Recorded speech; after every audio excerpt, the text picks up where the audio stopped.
All right, today I'm going to help you solve a common household problem, a door that does not close all the way, an inside interior door, because of something going on with the frame. You can see in this particular situation, we've got a door, and at the top right there, there's no more gap. It's actually hitting against the door frame as you close it. So what's going on here?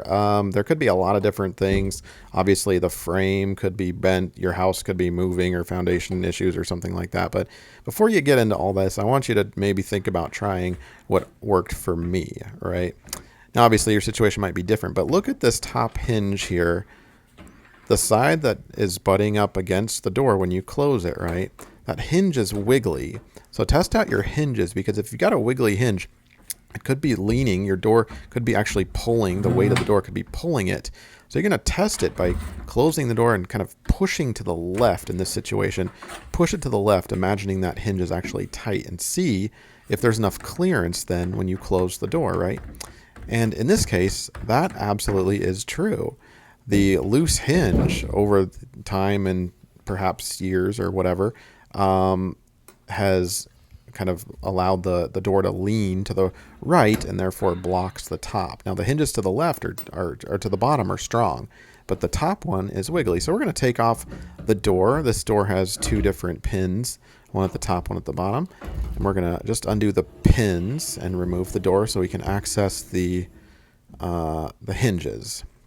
Now keep in mind, I'm no pro at all. You'll have to assess your situation and use your best judgment, right? But we're going to try to help you out here. All right, so at the bottom, this hinge, like I said, is super strong. But this one up here, you could see somebody before, like that screw's not even in all the way. And there's a wall anchor, in a red, see the wall anchor in the middle screw.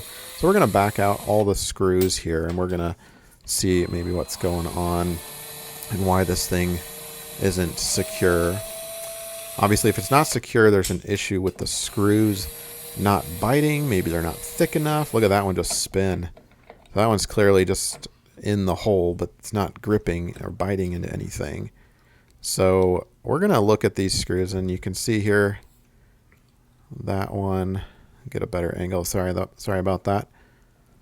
Yeah, look at that bottom one. It just kind of, you can pull it in and out. It's not even, it's too skinny for the hole. So we clearly need a thicker screw here, or the original screws to the right, holding it in, and we're going to be using these. Now I'll put links down below for things, the screw types that I recommend.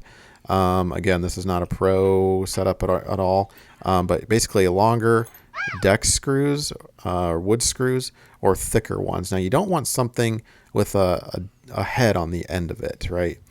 Because then when you close the door, it's not going to have enough clearance. It's going to get jammed, and you could potentially damage your door. So you want the head of whichever screw you have to be pretty thin. So let's take a look here. We've got the hinge, and we'll go ahead and put a long screw in the top. So basically my assessment was the top hole and the middle hole just needed longer screws, not necessarily thicker ones, but just longer ones. The holes were already relatively thin. So we'll get that one, the top one, secured. And you can kind of start to feel it bite a little bit toward the end. So it's definitely going a little deeper, and that should provide some extra strength. And be careful not to strip out your screw heads there. I like those little star-shaped ends. Seem to provide really good grip. Make sure your battery is charged up in your drill. And then we'll just use the existing anchor, the red one, to get in there. Now notice that larger head one, see at the bottom? It doesn't actually work. Don't use it because you're not going to have enough clearance. Instead, I am going to put another wall anchor, a thin one, in the bottom.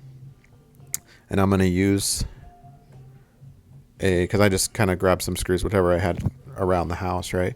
An ultra long wood screw. So I've got three matching very long, they're like, I don't know, 2.5, 3 inches or something like that. And with that wall anchor kind of tapped in there, that is going to add some nice security right there. You could certainly go a thicker screw as long as it has no head or very thin profile head on it. And then we'll go ahead and replace the door.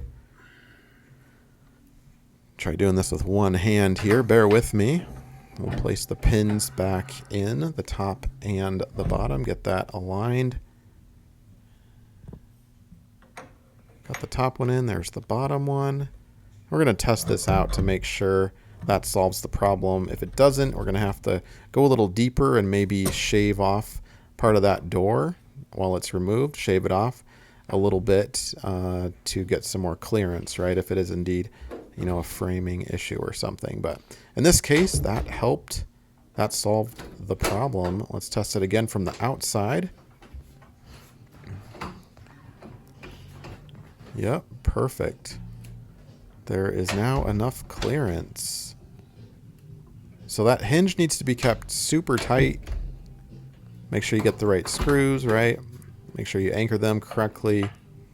And that solved my problem. Hopefully this helps with your situation. And thanks so much for being with me. Don't forget to subscribe and join our DIY community. Appreciate it.